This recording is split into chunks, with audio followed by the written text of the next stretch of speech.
Okay, welcome in. I'm going to be reviewing Wednesday's action from the National Hockey League. There were a total of 5 games, so let's dive in. Starting in Toronto, as we had the Maple Leafs playing host to the Minnesota Wild. In the first period, forgive me if I get this name wrong, Merit Kuznetsov, that's probably not it, but I did my best, would open up the scoring for the Wild, getting his second goal of the season from Lacko and Shore. Jared Spurgeon, the captain, would increase the lead to 2-0, 15:35 of the first, a power play marker, his sixth of the year from Zuccarello and Eriksson Ek.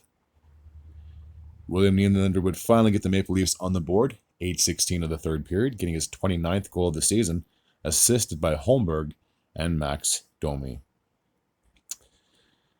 The Leafs were down by a goal. They would pull their goalie. Unfortunately, they were not able to tie it up, and Marcus Foligno would increase the lead to 3-1 with 15 seconds to go.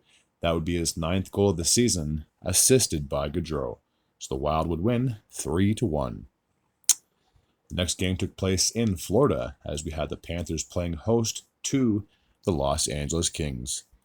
In the first period, Sam Bennett would score 4 minutes and 55 seconds in the opening frame, getting his 16th goal of the season, assisted by Matthew Tkachuk and Dmitry Kulikov. And I'm pretty sure, just as a little side note, that Kulikov played his 1,000th career National Hockey League game. So congratulations on that milestone.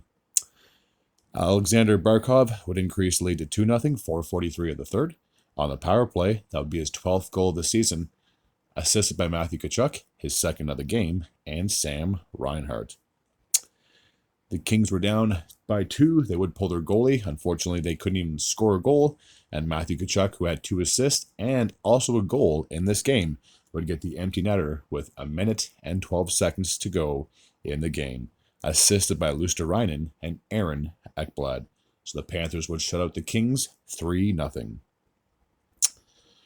A battle in the Metropolitan Division, as we had the New Jersey Devils playing host to the Philadelphia Flyers. Andre Palat would kick things off in the second period on the power play, just 54 seconds in the middle frame. That would be his 11th goal of the season, assisted by Jack Hughes and Jesper Bratt. Luke Hughes would increase the lead to 2-0, 6:27 of the second period, getting his 4th goal of the season unassisted. Nathan Bastian would increase the lead to 3-0, getting his 3rd goal of the season on the power play, assisted by Meyer and Luke Hughes. Dawson Mercer would increase the lead. Oops, I clicked on that by mistake.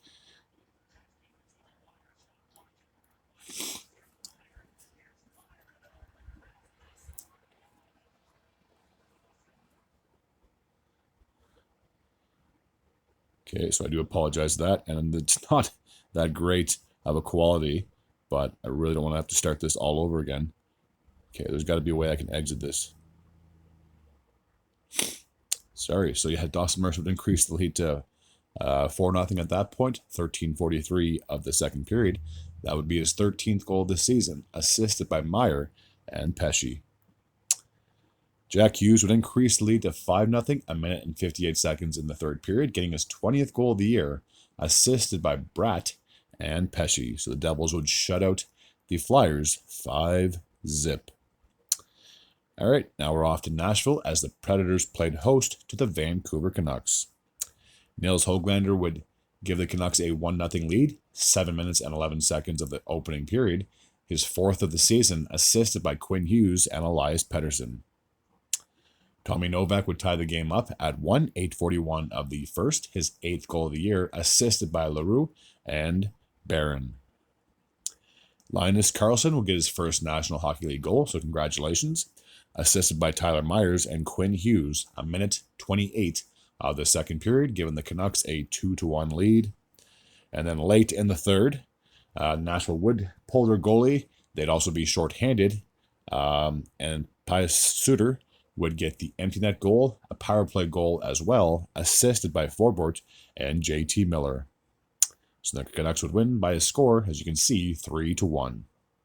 And the last game from Wednesday took place in Utah, as we had the Hockey Club playing host to the Pittsburgh Penguins. In the first period, Mikhail Sergachev would get his 9th goal of the season on the power play, Assisted by Schmaltz and Cooley, 14:51 of the first frame. Marcus Pettersson would tie the game up at 1, getting his third goal of the year from Crosby and Grizzlejack, 6:40 of the second frame. Michael Carcone would give the Utah Hockey Club a 2-1 lead, 8:36 of the second period. For Carcone, that'd be his fourth goal of the year, assisted by Marino and Bustad. Erik Karlsson would tie the game up in the third, 6 minutes and 17 seconds. To be exact, that would be his fifth goal of the year, unassisted. We would need overtime to settle this one, and big surprise here, the captain, Sidney Crosby, would come through, getting the game-winning goal, his 16th of the year, assisted by Glass and Raquel, 3:54 of the overtime frame. So we'll take a look at the standings as per usual. And we'll see if I can scroll down a little bit. So there we go. So the Panthers are now back on top of the Atlantic Division, but it's still going to be a very close race, to say the least. After 52 games, their record is 30-19-3. They have 63 points. The Toronto Maple Leafs are in second place in the in the Atlantic, I apologize. After 51 games, they have a 30-19-2 record, 62 points. They're just 1 point behind the Panthers. The Ottawa Senators are in third place in the Atlantic. After 50 games, they are 26-20-4. That is good for 56 points so far. In the Metropolitan Division, the Washington Capitals are still in first place in that division. After 50 games played, they are 34-11-5, which is good for 73 points on the season so far. The Carolina Hurricanes, after 51 games, are 31-16-4, 66 points on the season thus far. And New Jersey, to round out the top three of that division, after 53 games played, they are 29-18-6, 64 points so far, and just 2 points behind the Hurricanes. The Boston Bruins are in the number one wildcard spot, so as we speak, after 52 games played, they are 25-21-6, which is good for 56 points, and the Tampa Bay Lightning are right behind them. After 49 games played, they are 26-20-3. They're just 1 point behind the Bruins. And the rest of the Eastern Conference looks like this. After 50 games played, the Columbus Blue Jackets are 24-19-7. They have 55 points, so they're right on the tail of the Lightning for that last playoff spot. The Detroit Red Wings are after 50 games, they are 24-21-5. They have 53 points so far. The Montreal Canadiens also have the same identical record as Detroit does. New York is 1 point behind both of those teams with a record of 24-22-4. The Philadelphia Flyers are 23-23-6. They also have 52 points. The New York Islanders are 1 point behind the Philly. They have a record of 22-20-7. The Pittsburgh Penguins are 21-24-8, which is good for 50 points so far. And the Buffalo Sabres, unfortunately, are in the basement of the Eastern Conference. They are 19-26-5. So it's hard to believe that between the Pittsburgh Penguins and the Tampa Bay Lightning, they're only separated by 5 points. So I can't recall the last time that it was this close in a playoff race. Granted, there's still 30 games to be played, so I'm sure as we get closer to the season, some teams will start to pull away. But it's just hard to believe that the second last team in the Eastern Conference is just 5 points out of a playoff spot. It's mind-blowing. All right, off to the Western Conference, starting in the Central Division. The Winnipeg Jets are still in first place of that spot with a record of 35-14-3. They have 73 points. I'm pretty sure they're tied with Washington for the best record in the National Hockey League. The Dallas Stars are in second place. They have a record of 32-17-1. They have 65 points so far. And the Minnesota Wild, to round out the top three, are 30-17-4. They have 64 points, just 1 point behind the Stars. Alrighty, off to the Pacific Division. The Edmonton Oilers find themselves in first place. After 50 games played, they are 32-15-3. They have 67 points. The Vegas Golden Knights have the same amount of points, just one less win, 31-15-5.